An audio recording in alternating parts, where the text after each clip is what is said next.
From the station working for you, this is WRTV News at 7, streaming now. COVID-19 cases, deaths, and hospitalizations are spreading at record pace across the U.S. and here in central Indiana. But promising vaccine news is providing some hope. Thanks for joining us here on the News at 7. I'm Mark Mullins. And I'm Amanda Starantino. Moderna has become the second pharmaceutical company to announce its vaccine is more than 90% effective. But health experts say widespread vaccination could take months as local authorities scramble to contain the virus. Right now, nearly 70,000 people are hospitalized with COVID-19 in the U.S., surpassing records set in April, according to the COVID Tracking Project. Right now in Indiana, emergency room visits, hospital and ICU admissions are increasing, and that is according to the Regent Street Institute, which has been tracking state health department data since the beginning of the pandemic. We spoke with a doctor with the Institute who says the increases are concerning even for larger hospitals. At the current rate that we're going, healthcare, facilities will have to sort of close their doors to new patients coming in the door, which means people will have to go, 50 miles away, 100 miles away to find a facility that can take them and treat them for this disease. Dr. Dixon also says record increases in cases is not a result of more testing, but rather that proof COVID-19 is rapidly spreading throughout our community. Dixon says that if you take a group of 10 people, up to 2 of them are likely to have the virus or have already had it. President-elect Joe Biden is turning up the pressure on the White House so that his team can receive information about the coronavirus vaccination plan. There is currently no communication on that front because the General Services Administration has yet to recognize that Biden won the election. But in his speech on the economy today, the president-elect said this lack of cooperation could cost lives. More people may die if we don't coordinate. So how do we get the vaccine? How do we get over 300 million Americans vaccinated? What's the game plan? They say they have this warp speed program that not only dealt with getting vaccines, but also how to distribute this. If we have to wait until January 20th to start that planning, it puts us behind over a month and a half. President-elect Biden also called on Congress to pass an economic relief package, which would include funding for state and local governments. And pediatricians report more than 1 million kids in the U.S. have been diagnosed with coronavirus since the start of the pandemic. The American Academy of Pediatrics and the Children's Hospital Association reported the data today. The groups say nearly 112,000 kids were diagnosed just last week, which is substantially higher than in any other previous week. They say severe illness from coronavirus is still rare in children, but they urge health authorities to collect more data on the longer-term impacts of the virus. We are coming off a gray and windy weekend. Let's check in now with Storm Team Chief Meteorologist Kevin Gregory to see where we head from here as we embark on a new work week. Kevin. And Mark, you mentioned windy weekend, 66-mile-per-hour wind gusts yesterday. Think about this. We issue a thunderstorm warning when we have 58-mile-per-hour winds or stronger, but these were non-thunderstorm winds. Today, still windy by any normal standard, but well below yesterday's winds. We'll talk about what's happening this evening in a second. 44 in Peru, 48 in Muncie. The cooler temperatures will continue to slide south. It's the next 48 hours that are coolest within my 7-day planner. Temperature right now in Greenwood at 50, 52 in Martinsville, 47 up toward Greenfield, Fishers, and also McCordsville. Overnight tonight, the wind will be strongest after midnight through about 3 or 4 a.m. That's when a cold front comes through. Notice the wind direction changes, comes out of the northwest. That will set up a cool day tomorrow. 44, the magic number for a high temperature with a cold northwest wind that will still gust to 20 miles per hour. Talk about why Wednesday morning then it kind of is highlighted in the 7-day forecast and when temperatures return to the 60s coming up. See you soon, Kevin. Thank you. Lawmakers are preparing to meet for the start of the 2021 legislative session. Today, teachers are working to send a message. The state's largest teachers union held a press conference this morning asking lawmakers to uphold the governor's promise to not reduce funding for public K-12 schools. They also expressed their concerns over things like working conditions and compensation. They're topics that were discussed at last year's Red for Ed demonstration outside of the State House. But some say now with the pandemic, the challenges teachers face are greater than ever before. We've doubled and tripled the workload given to our educators. And we've given our teachers this impossible choice between, work outside of school for free or fail our students. We are overworked, underpaid, underappreciated, questioned, and oftentimes blamed for things that are simply out of our control. Members of the ISTA want to see things like a starting salary of at least $40,000 per teachers and restored bargaining rights on workload issues such as hours, prep time, and class size. There's a new pilot program and treatment underway at IU Health for Hoosiers infected with the coronavirus. The program is helping patients fight a dangerous side effect of the coronavirus, high glucose levels, which can slow down the recovery process for those infected. WRTV's Alyssa Donovan explains what this program is and how it's already helping to save lives.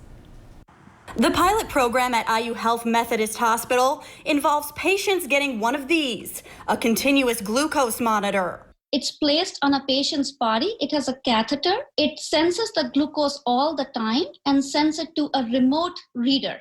In the past, the monitors have been used as outpatient devices for those with diabetes and other blood sugar issues. Dr. Swapnil Khare, an endocrinologist at IU Methodist, says they've learned that COVID-19 patients have higher levels of blood sugar, which can be very dangerous when fighting the virus. And with COVID-19, we are seeing it more and more, that if the blood sugars are higher, the recovery is rather slower. People may need more support with the breathing machine, and the outcomes may be poor. To monitor insulin levels, nurses typically need to prick a patient's finger 3 or 4 times a day. But these monitors eliminate the need for those checks. The monitor provides insulin to the patient as needed and keeps healthcare workers informed on their levels without needing to go in their room. So the nursing exposure is less, and we are conserving more personal protective equipment, which is also a big deal with this pandemic. The goal is that this will become part of the protocol with COVID-19 patients to help with their recovery and survival of the virus. I'm Alyssa Donovan, WRTV. Because this is a pilot program right now, the monitors are being used only on certain adult patients who fit specific criteria. If the program shows enough success before there is a vaccine available, it may be used at other IU Health hospitals to treat patients. The American Red Cross released a nationwide advisory saying racism is a major cause of poor health and premature death from heart disease and stroke in the black community. WRTV's Megan Sanctorum spoke with a local woman who's seen the impacts of this firsthand. We have been dealing with this long enough. Heart health has always been something Tisha Reed and her family have had to pay close attention to. Heart disease has run in both my maternal and paternal side. And something that's impacted her directly for years. And when I went to the physician about in my 30s that I had high blood pressure, their response was that you're African American and you'll probably be on medication the rest of your life. She says her husband also experienced it when he showed up at the hospital having a heart attack. He was barely breathing, and they told him to go have a seat. Now, leaders with the American Heart Association are working to draw attention to the impact structural racism has on heart health. It results in differential access to goods, services, and opportunities by race and ethnicity, and it prevents equitable health and opportunity for all. According to the American Heart Association, Black Americans still have the highest death rate when it comes to heart disease and stroke. They're also 30 to 45% more likely to die from cardiovascular disease or stroke than white Americans. Until the United States makes changes to improve access to quality health care, quality education, equal justice, safe and affordable housing, and safe environments, the people of color and our nation's health will not improve. The American Heart Association said they will work to combat that through advocacy, partnerships with local organizations, and creating an anti-racism research agenda.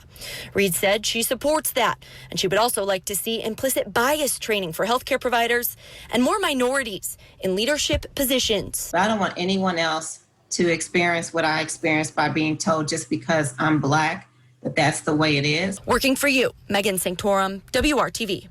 And you can read more about the American Heart Association's research and efforts on our website at WRTV.com. Now, still ahead here on the news at 7, it can be tough enough to make lunch healthy in normal circumstances. Now, one school district is keeping it fresh for student mealtime while also staying safe.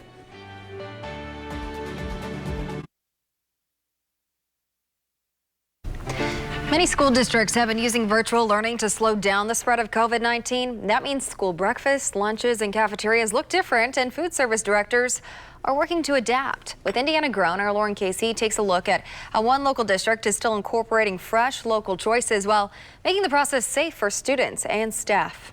3, 4, 5, 6, 7, 8. High school students at Franklin Community taking their choir rehearsal outdoors during a school year that looks anything but normal. I look at our littler kids in the elementary schools and it's so regimented. Which is why Jill Overton, the director of food services for the district, is working hard to bring smiles to kids' faces. Just to kind of throw some things out there occasionally to make it fun. Even if it's just a special treat with their prepackaged lunch. It's still trying to keep things as normal as we can because there's so much that's not normal.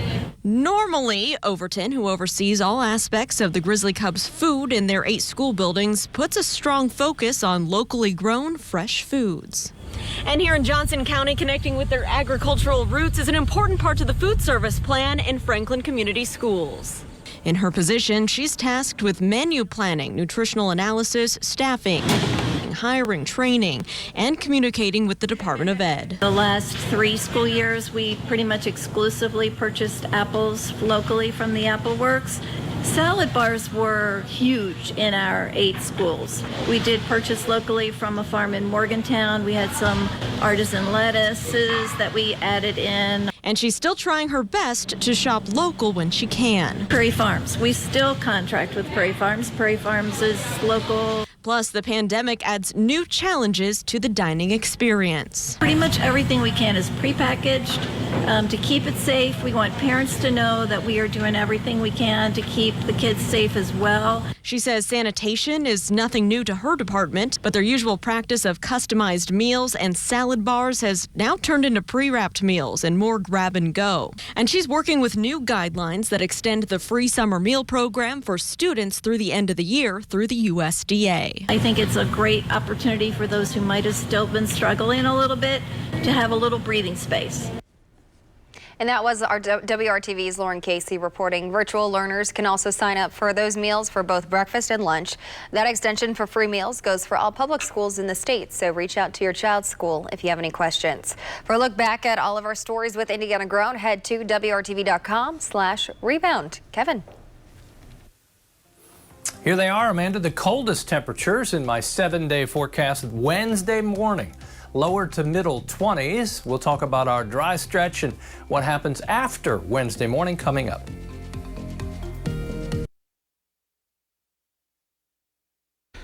Astronauts on board the first SpaceX crewed mission will arrive at the International Space Station tonight. Their Crew Dragon capsule blasted off from Florida's Kennedy Space Center yesterday. The launch was delayed by a day because of weather, making their trip even longer. If they had launched Saturday, it would have taken only 8 hours to get to the ISS. Instead, it's taking 27 hours. The crew will remain on the space station for 6 months. Quite the trek there, Kevin. And Mark, later in the week, we'll have a good view of the space station flyover. I'll bring you that information as we get closer to the event later in the week. It's always a combination of how long do we get a chance to see it and how high above the horizon. That's kind of the trick. Okay, temperatures, they're cold now, but the coldest air won't come in until we get to Wednesday morning. The area of low pressure that helped create all the wind is now near Hudson Bay up in Canada. High pressure then in the central U.S. The pressure difference between the two is lessening, so they're farther apart and they're behaving better, and our wind's starting to calm down. Winds will still gust over 20 miles per hour during the overnight. Wind gusts were strongest northern half of the state today. Kokomo still managed 43 mile per hour wind gust, as well as Muncie. Indy and Greenwood upper 20s. Temperature 50 in Indy. Notice the wind direction southwest in Indy, Kokomo, Bloomington out of the south. But after midnight, when the wind kicks up again, everything will switch to the northwest. That will pretty much ensure that Tuesday, Wednesday are the coldest days of the week, with high temperatures well below average for this time of year. There's the cold front. That will steadily drop to the south at 11 o'clock, moving a bit closer and providing that wind shift and the drop in temperatures. We're dry the next 5 days. Another way of putting it, but next best chance of rain will come on Sunday. Strong winds on Thursday as we flip the script and go back to a southwest wind that will start to warm us up. Tomorrow, warming up means climbing into the lower 40s. Northwest wind around 20 miles per hour. There's your wind through the day tomorrow. By the time we get to tomorrow evening, high pressure will begin to exert its influence. The wind will begin to calm down, skies will stay clear, and the coldest temperatures will come in during the morning hours Wednesday.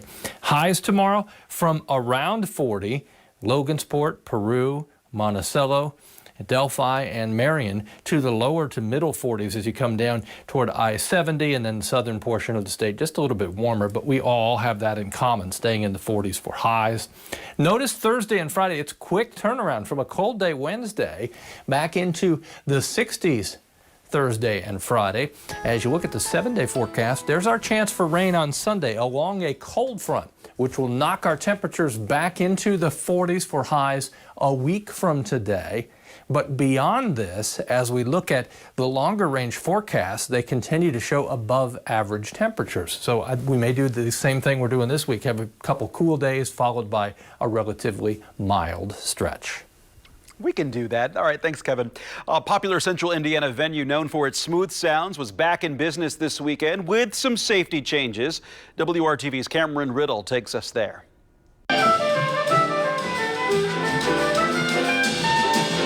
For the first weekend in more than 7 months, the Jazz Kitchen in Broad Ripple is back open after closing early in the pandemic. Now tonight, guests are in the chairs and musicians are back on stage. We're just trying to get back into it. It's been a long 7.5, 8 months, and just trying to make a go of it. We know that there's a lot of folks that want to see the music and enjoy the food and just get out, and then obviously really concentrating on doing it safely. Doing it safely has been top of mind while the doors of the Jazz Kitchen were closed. With no customers inside, the Jazz Kitchen had to be reimagined to work in a pandemic. Inside now, you'll find touchless faucets, sanitizing stations, staff getting their health screenings and temperature checks on top of a new flexible floor plan to allow for social distancing. After opening this week with limited capacity, customers can clearly see a difference. We were very fortunate, the last 2 nights of shows that we've had, everybody's coming in, they've had their mask on. They've complimented us on how many times they see the staff wiping down doors and handles and things of that nature. If the Jazz Kitchen's new COVID precautions aren't enough for you, but you still want to hear jazz music, there's a solution for that too, with a virtual Jazz Fest, which also launches this weekend. The free shows are streamed online, with any donations going to educational programs and musicians who haven't had much work all year long. Musicians have been impacted and affected, probably the first people to be affected by this pandemic, and the last people will probably to return to some normalcy. Whether online or in person, the jazz scene in Indy is ready to entertain and keep you safe. We certainly want to see you back here, but we want you to do it when you're ready. Cameron Riddle, WRTV. And with limited seating available inside the Jazz Kitchen, you'll need to reserve your seat in advance at thejazzkitchen.com. The online concerts will be available for free online at indyjazzfest.net. We'll be right back.